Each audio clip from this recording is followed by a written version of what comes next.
Friends, farmers of the Delta are the backbone of Tamil Nadu's food security. They deserve fair prices, good facilities, and modern storage infrastructure.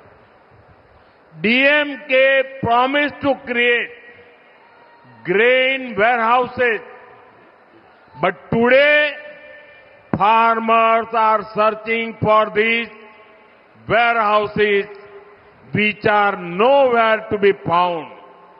Similarly, remember that DMK had promised big increase in MSP for paddy. Farmers are asking, what happened to these promises?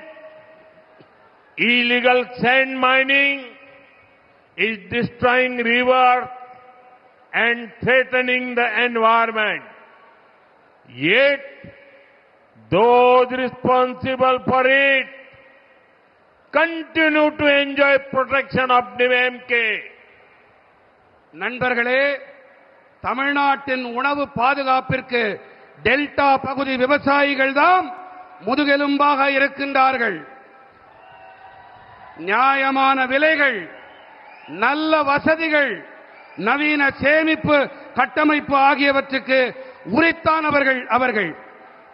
தானிய சேமிப்பு கிடங்குகளை உருவாக்குவோம் என்பதே திமுகவின் வாக்குறுதியாக இருந்தது.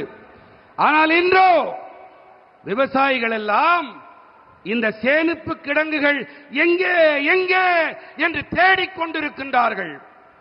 ஆனால் இவை எங்கு தேடியும் கிடைக்கவில்லை. இதே போல நெல்லுக்கு கொடுக்கப்படும் குறைந்தபட்ச ஆதரவு விலை அதிக அளவில் உயர்த்தப்படும் என்று திமுக வாக்களித்தார்களே, நினைவிருக்கிறதா?